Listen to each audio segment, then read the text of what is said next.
Susan Hendricks has had a long career in journalism, including being a news anchor on CNN and HLN. She started reporting on the Delphi murders soon after they happened, and she recounts her journey in the new book titled Down the Hill: My Descent into the Double Murder in Delphi, which is available in paperback, hardcover, and ebook. The book details Susan's interactions with the families of both Abby and Libby during multiple trips to Delphi, Indiana, and several CrimeCon panels, as well as her pursuit of the truth about what happened to the girls, not only to report on, but because she truly cares. As someone who knows many facts about this case, I would still recommend this book for similar people because it was a nice perspective on the girls and their families that was a departure from trying to be an online sleuth figuring out how the crime occurred, although there are sections related to that, including interviews with Paul Holes about the investigative process and Dr. Ann Burgess about the mindset of someone capable of doing this, as well as never-before-seen photos, insights into Abby and Libby, and exploring how the family dealt with the emotional trauma, including the high school essay that Libby's sister Kelsey wrote about dealing with life after the murders. Also, when you're finished reading the book, you can give it to somebody else close to you in your life who you've been talking about this case to for so long to give them a detailed overview that will catch them up on what's happened over the past 6 years. So you've been involved with this case for over 6 years. How long ago did you start this book? I decided I wanted to write a book on this, I would say late 2019 after I met the family and thought to myself, there's so much we cover, especially at HLN. And of course, it always is about the perpetrator or the alleged perpetrator, Scott Peterson, of course. And we can think of OJ Simpson and Bundy. How many specials have you seen on Bundy? So I thought to myself, this is a perspective that I really haven't seen, or Casey Anthony, Jodi Arias. It goes on and on. I'd like to tell a story from their perspective with their blessing. And so Mhm. that's when I decided to write it. Well, I thought it was a really interesting perspective from your point of view because from mine, I started at the 4 year anniversary in 2021. And my way of approaching it was trying to maybe find one thing that could help solve it. I know now that was kind of ridiculous to think that, but my whole thing has been like the online sleuth part, and your story I found really interesting as a journalist and being close to the families. Yeah, I found, and that's the feedback I've gotten from the families, which to me is the ultimate compliment because that's what I wanted. And I was recently at CrimeCon in Orlando with Becky and with Tara, Libby's aunt and Libby's grandmother. And I've known Becky for so long that she was saying, this book is really good. It's a different book. It's from our perspective. And so that's what really mattered the most to me. And I know that Kelsey was online doing kind of a ask me anything thing. And someone asked about the book and she said, I did a really good job because that's what I wanted to do, really tell it from their perspective. My perspective there, seeing them go through it because we often see families. I know that in the trials that I've covered, I'm thinking of Travis Alexander, his sisters, his family members, and you see them crying. And Lacey Peterson's mother, you see her crying, but you don't really know exactly what they're going through. Mhm. There's a bombardment of media and going through something that they never thought they would go through. So that perspective is what I wanted to get across. Well, you did a great job. Thanks. And in your foreword, Libby's sister Kelsey stated she is not defined by the trauma that she lived through. And you said that reporting on sad news stories never really gets easier, that you just get better at pretending that it does. So, what was it about the Delphi murders that made you begin to care so much about the case? That's a good question. I think I was really embedded in this one. I'm thinking back to my early days as a new reporter in my 20s. I was in Palm Springs. It was 110 degrees. I'm in a black suit, sweating, thinking this is what reporters look like. I have to be out. I was doing, methamphetamine busts. I was doing, there was a kidnapping that I did out there, and I have to go live. And I'm thinking of what I'm going to say when I'm live, when you're so new and you're thinking, what can I say? And about the story, that it becomes about what I'm telling you, what I'm telling the viewer. Mhm. So then when the 11 o'clock news is over and you go back, you think, okay, what's tomorrow? In my early 20s, what am I doing tomorrow? And it goes away. And people ask me about those stories when I was out in Palm Springs. And I would think, we didn't follow up on that. It wasn't the major stories of the trials that I covered later once I got to CNN. But of course, I was never embedded, if you will, if that's the correct terminology or word, but really getting to know the family. And I think once HLN said to me, we're sending you to Delphi, remember that story, the Snapchat murders. And I thought, Mhm. oh, yeah, I remember the recording. And I remember I was on the set when it broke and Ron Logan. Okay, I remember. Okay, great. We're going there. And as soon as I walked into Becky's house, she was so warm and so inviting and so nice. And Mike was funny and they were sad at times and really open to us being there because at Mhm. times, as you know, and still this happens, the media can be invasive and intrusive, and they were welcoming. They wanted to find the guy. It wasn't necessarily me. They didn't see anything special in me. It was they wanted to find the guy on the bridge that Libby recorded. They're thinking she did all of this.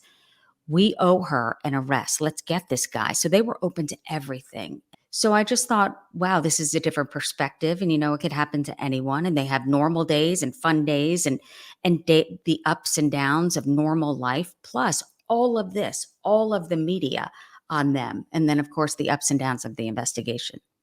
And so you just mentioned that you went into their house, and so you went into Libby's bedroom. Kelsey drove you in her car the same exact route that she drove Abby and Libby. You stood on the bridge. How did you prepare yourself before going to Delphi for that, and how did you deal with that after you left? I didn't really prepare at all. I just thought, okay, this is the story. Here's where we're going first. Here's where we're going second. Law enforcement, family. It was just kind of a checklist. Yeah. And then once I got in the house, it felt different. And when I got to know Kelsey right away, I thought, wow, she's so young and she's so innocent, but she's also so mature, if you will. It was a combination of having to mature so quickly, almost overnight, being an advocate for Libby. I mean, and the girls, Abby too. She was an advocate. She was thrown into the spotlight. When I met her, she said, Susan, I went to Dr. Phil. I flew there. And she was telling me kind of silly stories about the wardrobe and how her grandfather, Mike, they gave him the shirt that was a little too tight. So her perspective was kind of innocent in a way, but she was dealing with all of that, plus going back to school, Mhm. plus the loss of her sister and feeling a tremendous amount of guilt about it. So in your book, you included Kelsey's high school essay about how she dealt with that guilt. Did writing this book change the way you thought about the case or even life? It did. It changed everything for me. To me, it no longer became a case once I left there, and I was permanently changed. So it did. It changed me, and when she read that essay, it was I could tell that she, was trying to look at the positive. Part of the essay saying, "When does someone my age get to fly across the country and meet certain people and meet this person and that person and do all of these things?" And saying that, you know what, life is still extraordinary. Come Mhm. to find out, she didn't feel that way necessarily. She was trying to, Yeah. but where she found true connection was at CrimeCon when she finally met someone who was going through it, meaning someone who was in her shoes to say, okay, I've been there. I know you feel this way. Because she said, Susan, I didn't want to go on anymore. I went to CrimeCon. I found that, okay, other people had literally been in her shoes. Because Mhm. people could say, oh, I know how you feel. They really don't, because she's the sibling. She's the sister, the best friend of Libby. And this happened and she felt partially to blame, meaning coulda, shoulda, woulda. I shouldn't have done that, which is normal, which I have learned. But she said she found a reason to keep going and a reason to advocate not only for Libby and Abby, but for other people as well. So you By the have way, I'm looked a huge fan of yours, and I've watched everything you've done, and you're really on it with the documentation and how much work you put into this. It really is extraordinary. So Thank shout you. out to you. I appreciate it. Yeah, I'm working on a deep dive on the 136-page thing. That's probably gonna end up being like an 8-hour video, but we'll I'll see. be there. All right. Have you been to Delphi 3 times total? 4. And did you ever go to CVS? I didn't, Did which you was ever surprising to me because I didn't even really kind of notice it. I didn't. We were on Main Street a lot outside of the courthouse, and I usually go to CVS's, so I'm surprised I didn't, but I didn't really notice it. I know that, Kelsey had said it was near the McDonald's where her and Libby went all the time, and they got a large sweet tea and french fries, and that was their kind of pattern. It was near there, but I wasn't there. how would you describe the town of Delphi? I thought I knew what a small town feel felt like because you hear that and you say it. And it's funny, before I left for the first time, I told my husband, well, I'm from kind of a small, I didn't mean town, I meant neighborhood, because of course I'm 40 minutes outside of New York. I knew I wasn't from a small town. And I just said, we all knew our neighbors. And because of the farmland, I think it was It felt more isolated than I thought, Mhm. but, very small but separate in a way, but just really the kindest people all around, everywhere I went. Did you begin to wonder if Bridge Guy would ever be arrested as it dragged Yeah. on year after year? I did. I thought it was weird. I thought because I was asked that from my parents, my friends, people that I worked with at CNN, like, well, why haven't they gotten him? Asking me like I knew, meaning that because they had the recording and the walk and it was such a small town that was really perplexing and shocking to everyone. Libby's grandmother said before he was arrested that when a suspect was finally arrested, she thought she'd be screaming from the rooftops. And when it finally came to happen, she said it was a lot more subtle. Was your reaction different than what you maybe expected it would be? Because I think she thought for so many years, okay, we have a goal, we have a focus, and that is hand out the sketch, and we got to get this guy, and convincing people to hand it out too. And at CrimeCon, advocating constantly for Libby and Abby. I mean, nonstop. And they were building the memorial park at the same time. And that was their goal. That's what they were able to focus on. And I remember Paul Holes on stage at CrimeCon in Las Vegas. He said, no one was in custody at this point at all. And he just said, when someone is arrested, he said, in my experience with the Golden State Killer is there is kind of a letdown. It's a different stage of what you have to go through, of grieving. Mhm. Meaning, so now you see the guy maybe, and now you know what he looks like. And that's another set of thoughts of what the girls went through finally. So he said it certainly isn't. And I knew deep down that Becky thought that, but that was the goal to get the guy, right? Mhm. But Paul was saying essentially it's not like, okay, we're good, it's over. He said, and the criminal justice system, Susan, is not kind to victims and victims' families. He says there's a lot of tactics in place that the defense can use. He said, I've seen them use it. It delays it for years, and it's hurtful to victims' family members. Where were you when you found out that Richard Allen was arrested, or somebody was at least named? In my car getting dry cleaning, thinking about the next day. And Dan, my friend who's been to Delphi, who worked on the podcast, said someone's in custody. Well, I missed a call from Brian initially, and that really could be anything. But when Dan texted me and said someone in custody, I knew it was huge. And then he sent me the mugshot, and I looked at his face and thought, oh my God, finally. Because, there were so many names that have been tossed around and so many thoughts. And I remember what Mike told me early on that he heard names and he went on that roller coaster ride of, oh, this is it, this is it. And he was excited about finally maybe getting justice of someone being in custody. And then when he found out it wasn't the person, that it was a big letdown. And he said, I felt like people may have thought that someone was in custody because they kept putting up that person's face. And so he said he had to start all over again. So he said he wasn't going to do that. So when I called Becky that night, so that was late afternoon, and I said, what's Mike thinking? And she said, he's waiting for the call still. This was different for me because someone was charged. Mhm. Before that, it was just kind of hearsay or rumors or, we're looking into them. And finally, someone was charged. So I thought, okay, they have something here. He did it, is what I thought initially. And they got him. You were at the April 2019 press conference where they unveiled that younger guy sketch. What were your thoughts at that time about it looking so different from the older sketch? And what are your thoughts now? What was that all about?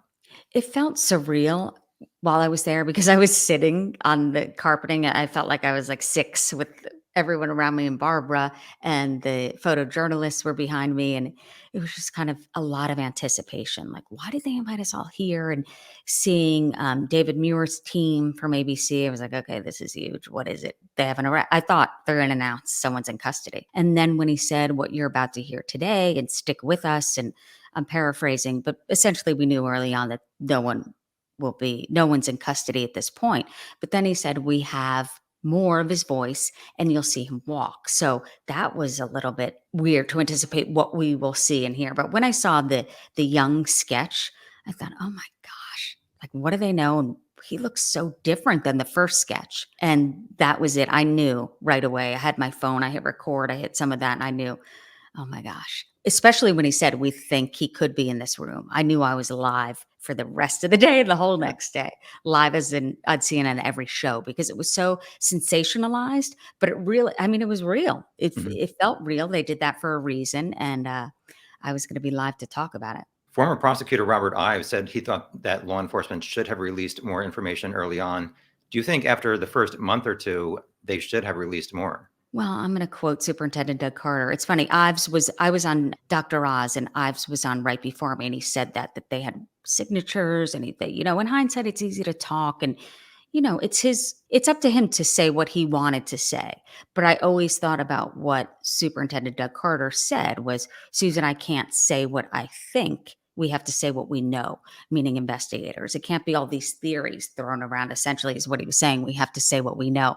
So there was little that the media did know. And I feel like that quote unquote secrecy, or maybe to protect the integrity of the investigation, according to them, really allowed, it became the perfect storm to me, not intentionally, to open it up to internet sleuths and a lot of even people with great intentions who just had theories of who it may be. Because also law enforcement was asking for help, begging for help, saying, call on this tip. Abby and Libby deserve it. You can help solve this. You can do it. So the you that they were speaking to really took it to heart. And then it turned into, I believe, where we are now. Doug Carter mentioned in one interview about tentacles, and he really didn't explain it. This being my first time looking into a true crime case, I never realized when somebody gets murdered, it affects so many different people, their family members, their friends, the community, law enforcement who has to deal with this crime scene and working all hours, like having to avoid their family members trying to solve this case, jurors being forced to look at crime scene photos. So investigating murders and stuff like that, what have you seen? Any other tentacles that maybe pop up that are unexpected? What comes up to me would be TJ. It's Gabby Petito's brother. So I've gotten to know Gabby Petito's father, Joe Petito, first, and Tara, his wife. And then when I just came back from CrimeCon, I met Nicole, Gabby's mother, and I met Jim, Gabby's stepfather. And they all get along. They're all really one unit. But I remember Joe Petito telling me, because I did an interview, I think it was 8 months ago now, in Florida in his home about Gabby and what he's doing now and what has happened since. And I did a panel with him at CrimeCon, and he just said, Gabby's brother's having a rough go. Because think about it, a close sibling, he was closest to her in age. The parents' focus is, of course, at first trying to figure out what happened, and then mourning, and then you miss your sister, and do you really have a voice? Because he was, I believe, 20 or younger at the time. And I met him this weekend, and it was just so wonderful to see that he had this flyer of someone who was still missing, and he said, Susan, I really want to help. And I found purpose in him again. So I think it's really the entire family. Of course, we see the parents, and you've seen the press conferences. If we're speaking to the Patitos, it's kind of the plea to get Gabby back. Where is she? We want her back. You see that, but you don't really see the siblings. And I feel like their pain can be kind of muted through all of this unintentionally, but their feelings. So with me, it's the extended family. I know that Kelsey was front and center, kind of forced there because she drove the girls to the bridge. But I think it's the extended family, the cousins, that everyone misses the heart of this family that's gone. You have a chapter on armchair detectives. Family members of murder victims have to deal with the trauma if the case remains unsolved. But then, like in this case of the Delphi murders, some of these family members have been accused online. What are some of the good and bad aspects you've discovered about the true crime community? Well, speaking on the Patitos, I think they were wonderful. I believe it was on TikTok, and Joe Petito even said, like, I can't believe the attention it got. And they found the van. Remember that? They found the van. So I think it's a good thing. And even Superintendent Doug Carter said, if their heart's in the right place, if their intentions are good, it's great. I mean, who doesn't want input, right? Mhm. But it can also be detrimental. And I found that there's certain layers. I've been of course, on this case from the start, but just seeing how it's evolved. And there's different levels. I just think in life, there's good people and there's not so good people, and their intentions are good or they're not. And the people who bring up family members just want the clicks, and it's ridiculous. It's not even worth mentioning. But to me, it's like the lowest of the low, because they're already hurting. It's like, really, you want to go after them? Okay. And slowing down interviews that they did, and thinking of what he or she really meant. It's bizarre. It's bizarre. And a So, lot of them like hide behind fake names and fake pictures. mm, They won't even put their real selves out there. So it's like, if would you say this to Libby's grandmother if you saw her at a restaurant never, and accuse it? I know. So why are never. you doing it online, hiding behind a fake profile? Never. I know. It's bizarre, and I can't believe it exists. And I even said to Kelsey, like, I don't know, sometimes I would feel like suing them. I mean, it feels like the Wild West out there, like anything goes with no repercussions, but does she need that headache? I kind of just threw that out there, but it's mean. At the end of the day, it's mean. It's bullying. Stop it. In early 2019, a woman named Hannah Shakespeare went to Delphi to make a documentary, and she told law enforcement that they need to release more information. This was like maybe 2 months before the April 2019 press conference that you went to. So maybe law enforcement knew that a documentary was coming out and said, okay, we need to reevaluate. And they went with the younger guy sketch that they released. As a journalist, what role do you think that the media can play in addition to just providing facts about a case? I saw her documentary. I thought she did an excellent job. I truly did. But after interviewing Tobe and different law enforcement officials who were there, I feel like they learned to not be reactionary to us being there because there were so many requests. I mean, think about it. You're Tobe, all of a sudden this happens and it's the biggest thing and you're trying your best. And I felt for him during the times of when there were names that would come up, right? And he would give out a statement, we're looking into that person. And then that became the headline. This could be the person. So that became the headline. And then he just shut down completely and said, we're not saying anything. This is a blackout. And then I think it snowballed from there. I don't know if you could go back in time, if that would be the way they would do it again.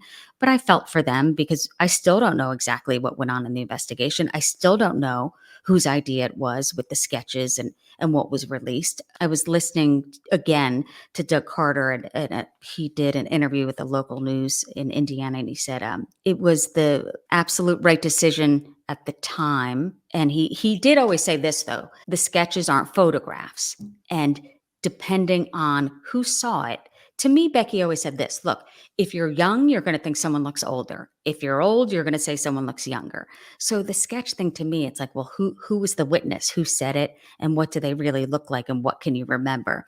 And he did say in this particular interview, isn't it amazing that it looks a lot like one and a little like the other, depending on the eye of the beholder. And I know that's confusing, right, to us on the outside thinking, well, what do they mean and who is it? Of course, confusing for the family members.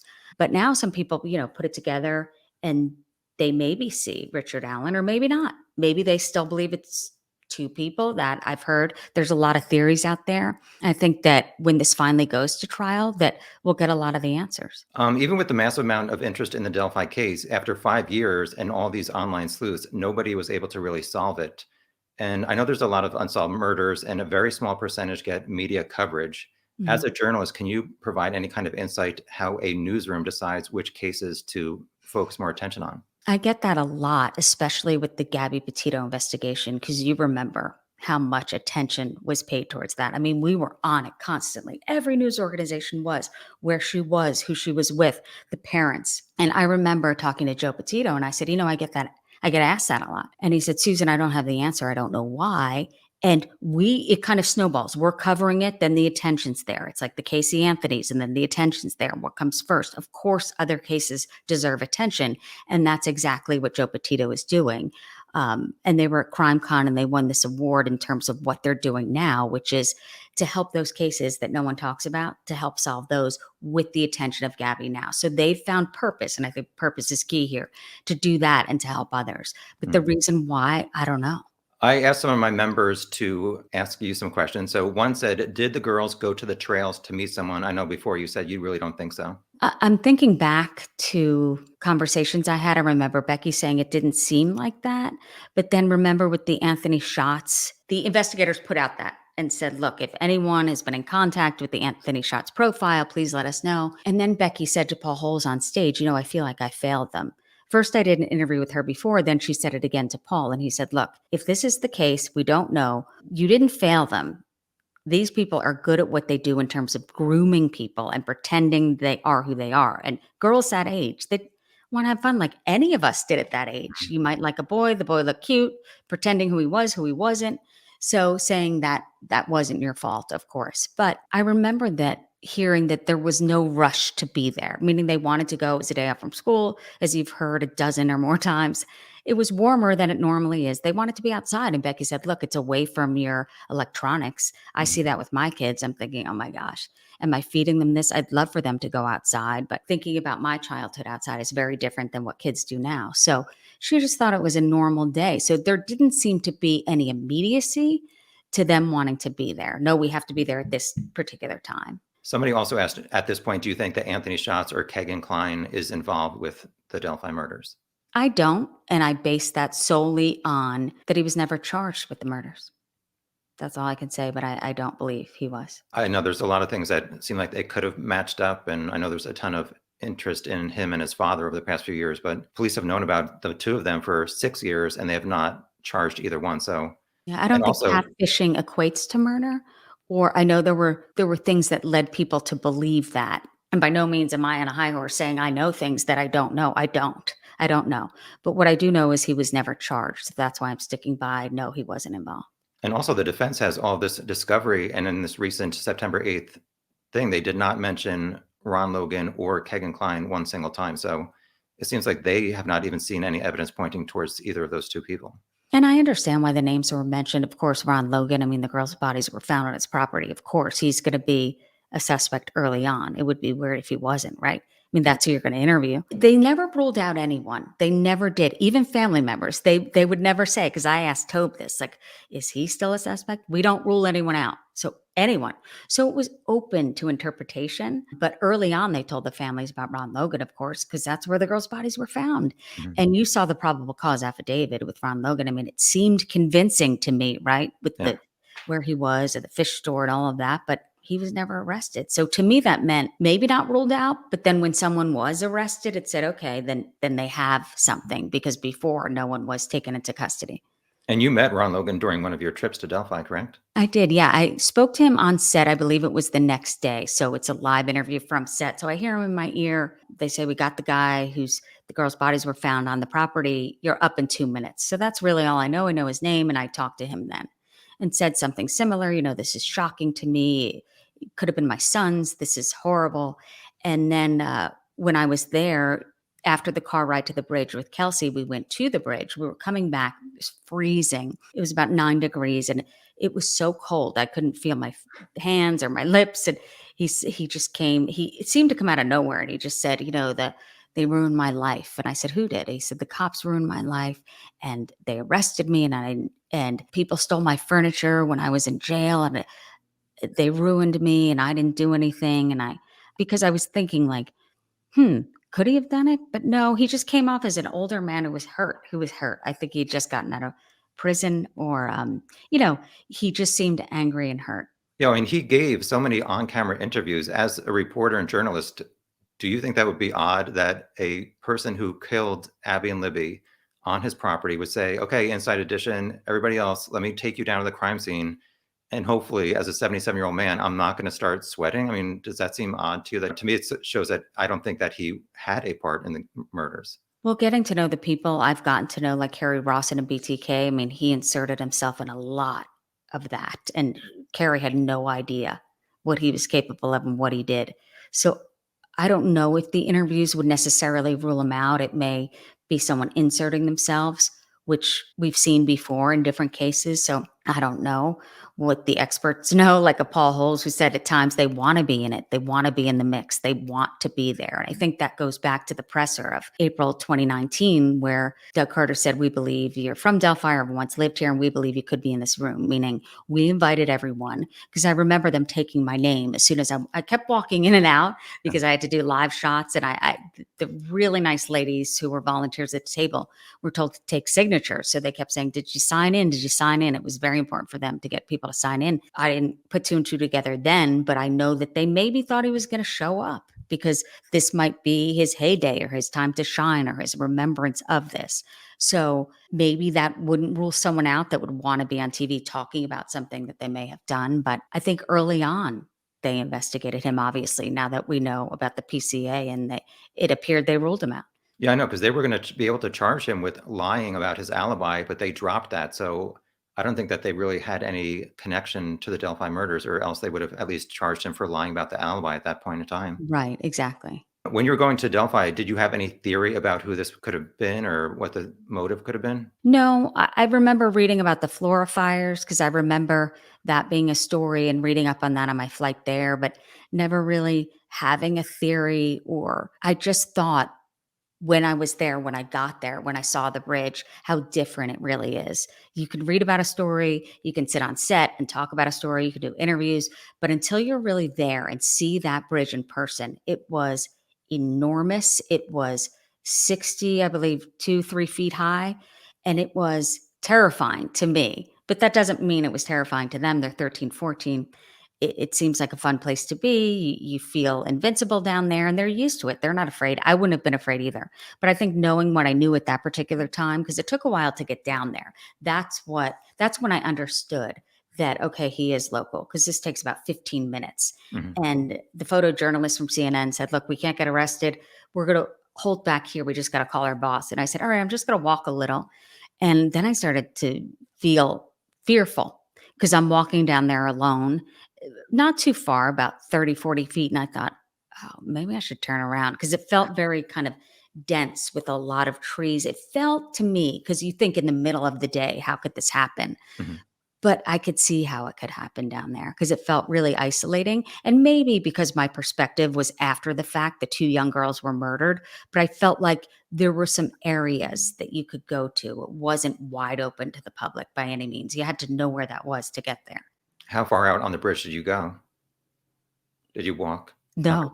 the It's so funny. One of the photojournalists, Lionel, said, "Can you go just like a foot just to do a stand up?" And I took one step and I froze. I've always been afraid of heights, and that was terrifying. I couldn't even step a foot. I remember talking to Paul Holes about it, going back to him. He said he was there, he's scared of heights. He got 10 feet out. To me, that's an amazing feat, because it is, there are wide gaps. And I know it's been kind of refurbished since, part of it, but it is, to me, a death trap. And seeing, after I saw the bridge and I thought, wait a minute, that video of, well, he wasn't walking at the time. So we just saw, right, the still shot, but he's looking down.